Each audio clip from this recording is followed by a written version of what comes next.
The After the Gold Rush album was more than just an album of music, it was also an image. And it defined the image of Neil Young. Certainly for British audiences, it was their introduction to Neil Young. I don't think that the previous two solo albums had done that much of an impact in Britain. This album really defined him. But also, again, it's the image. It's the lumberjack shirt and the jeans with all the patches. I mean, that was an image that was indelible. And that album represented that. Well, I dreamed I saw the knights in armor come, saying something about a queen. There were peasants singing and drummers drumming. The archers split the tree. After the Gold Rush remains for me the record of his I love the most. And the song After the Gold Rush, in particular, seems to me to be his greatest song. Now I'm a little embarrassed that it's a song about the death of the 60s, because I really don't identify with the 60s that much, even though it's when I came up. I'm really much more a 70s guy. I like punk a lot more than I like hippie. Nevertheless, as a song about lost dreams, it's just extraordinary. And also the other thing about After the Gold Rush is that every melody is a complete knockout. One after another and another. And none of them last, I mean, maybe a few of them are over 3 minutes. I don't think any of them is 4. It's an incredibly terse little piece of music. And you know, you think of it as being this simple record. I was listening to it last night. I said, it's a French horn. I don't even remember what song it's on anymore. I think it's After the Gold Rush. I said, what the hell is that French horn doing there?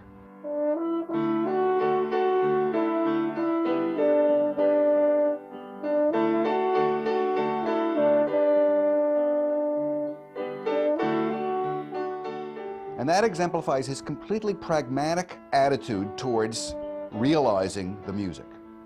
The French horn sounded good there. This is really kind of a very quiet folk record. I'm going to put a French horn there. And the fact of the matter is that it fits so good you don't even know it's there. Taken on one level, it's this high, reedy voice that is very much an acquired taste, and it's just simple piano. He's just playing very simple figures on a piano. But there's a depth, there's a sincerity to the song, and there's a uniqueness to it that I think a lot of people could identify with. This was a unique personality. This was a unique character. This was a guy different from everybody else that's out there now. He doesn't necessarily sing like everybody else, but he's who he is. And I think that sense of Neil charting his own course, Neil having that integrity, really sort of goes back to that album as well. Following the success of the album, Young moved to a ranch near San Francisco and began to work on new material. In February 1971, he traveled to Nashville. Here, in the heart of America's country music scene, Young went into the studio with seasoned producer Elliot Mazer to begin sessions for a new album.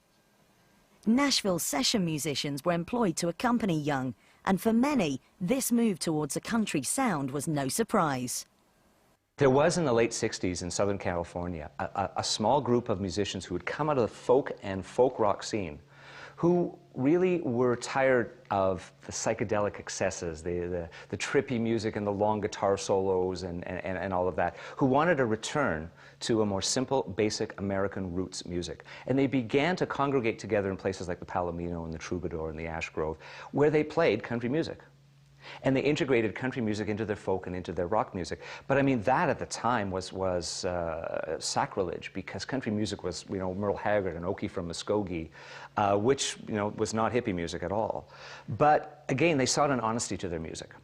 And the real kind of clarion call came when Bob Dylan released John Wesley Harding, in '68 after having his motorcycle accident. He showed that you can step back, that there is virtue, that there is certainly honesty in a very simplistic music form and drawing in country and folk elements to it. So you got this whole birth of a country rock movement that we tend to focus on Graham Parsons and the Eagles, but in fact the roots of that go much further back than those two artists in Southern California. And in amongst that was the Buffalo Springfield. So they're at the root of this whole country rock movement that would eventually, find commercial success with the Eagles. Going to country music for Neil was never that strange a step because he'd always loved country music. He'd played country music in Winnipeg. He'd played country music because he had played folk music. And the relationship between the two was always very strong, especially in Canada, where Gordon Lightfoot for years won country music awards because he was regarded as a country artist as well as a folk artist. So for Neil to kind of step into country roots with Harvest in '72 was not that strange a move, given that he came out of that Southern California country rock influenced milieu that was growing at the time, with bands like the Byrds and Hearts and Flowers and Poco and Rick Nelson, these types of artists who were integrating country. Neil was able to have huge success with it, though, but still keep the rock element to it as well. I do not know what the biographical details of that decision were. And I don't care who got there first. It's not an important question to me.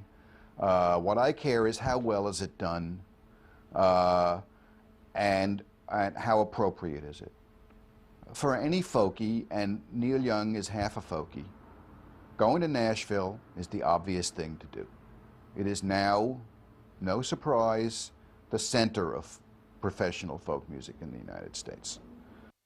I think that there are few who have identified with Nashville who have really less to do with what that's the heart of the Nashville idea than Neil Young does. There's not a hint of slickness in the man's entire, even when he's complex or pretentious, he's not slick. Despite the introduction of new seasoned musicians, Young took the same approach to the recording of the tracks that he'd taken with Everybody Knows This Is Nowhere. The emphasis was on capturing the moment. I think that overdubbing is what's wrong with today's music.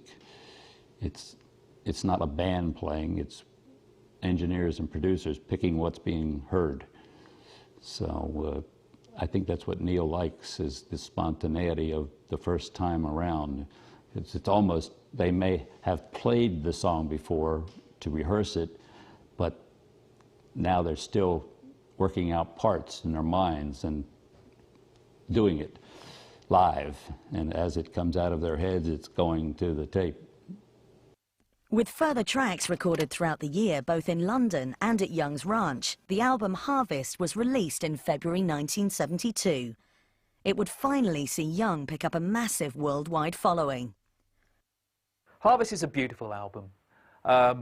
Everything about it, right down to the cover, which is totally lost in CD form. But it was originally printed on this beautiful kind of grainy, organic paper. And I mean, it looks more like a sort of victorial hymnal than a rock and roll album. And the idea that he's not really pictured on the record, and then when the record company said you've got to have your picture on there, he said okay, and we get this blurry image reflected in a brass doorknob, I think it is. The whole packaging and the sound inside is of one. I mean, it's an incredibly cohesive record, even though there are then oddities within that, like A Man Needs a Maid, which it has nothing to do with the Nashville experience of the rest of the record, and he's one later return to that symphonic sound, and indeed includes the London Symphony Orchestra playing on it, and was recorded in London, and is about his relationship with Carrie Snodgrass. But even that somehow is made to feel part of the whole. There's a cohesion about Harvest as a record that is quite special.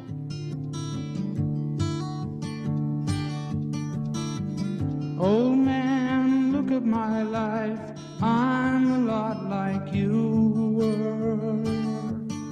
I think that Old Man is in some ways quintessentially country, in as much as it's not a song about youth and burning out. It's a time, and Young is taking stock. He's seeking, he's communing with an elder there. Country music, the tradition always, basically is respect your elders, don't get above your raise, and in trying to connect across the generations, he's doing something that's, kind of an anti-rock move, or at least at the time when the generation gap was what it was. This is a time when Neil Young had just got his ranch. It was actually, for the first time, incredibly affluent, and his life was changing. And you know, I think in another song he says on that album, my life has changed in so many ways I don't know who to trust anymore. But on Old Man, you've got him looking at this ranch hand who'd been there forever in a far more stable environment, it seems, than Young's already chaotic life. And it's him being very reflective, really, as much as anything. One track particularly close to Neil's heart was The Needle and the Damage Done, in which he expressed the changing nature of drug use in the 1970s. In particular, it seemed to be addressing the problems of both Stephen Stills and Crazy Horse guitarist Danny Whitten. I caught you knocking at my cellar door. I love you, baby, can I have some more? Ooh, damage done. He was not per se an addict. He had his problems, but he didn't use drugs addictively to cope with his feelings and the problems that he had in his life. He saw bad experiences increasingly around him. You know, by the time he wrote The Needle and the Damage Done, it was clear that the sort of utopian spirit of mood alteration of the late 60s was untenable. You know, you couldn't really sustain that argument. There were already casualties sort of littered on the ground, and Danny Whitten was one of the more obvious ones. The Needle and the Damage Done really represented for Neil a very strong statement, and a very strong personal statement. And he's never been afraid to do that. He's never been afraid to make strong personal statements in his music. But it was a reaction to a situation in a scene that he was seeing that he couldn't control and that really bothered him. Seeing his friends, and in particular Danny Whitten, being ravaged by drugs and certainly by heroin, and being unable to do anything about it. Being unable to stop him, no matter how he tried, to get his friend off of the harder drugs, being unable to do that. And so, again, feeling frustration, how does he express that? He expresses it in his music. A very powerful statement. And again, unconsciously, Neil is voicing the times, that there was a lot harder drugs. I mean, you had the recreational psychedelic drugs and the marijuana of the 60s escalating in the 70s into heroin and into cocaine use. And Neil, again, drawing attention to that there is damage when you use the needle. In March, Young's first major single success came with the track Heart of Gold. It was a significant hit on both sides of the Atlantic.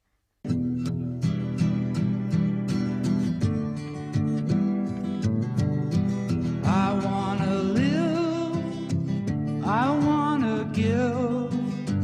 I've been a miner for a heart of gold. I mean, Heart of Gold took Neil Young into bedsit land and into the bedrooms of teenage girls for the first time. It is ironic that a song that was fairly atypical for Neil Young became his breakthrough hit, but I guess that's not so unusual. I mean, think about Bob Dylan with Lay Lady Lay. That was a big single for him. Heart of Gold has never been my favorite Neil Young song. I think it's a good song. I think that there are dozens of better ones. I think it's a little simplistic. It sounded okay on the radio. So it's not a record that meant a lot to me. The records that came after it meant a lot more.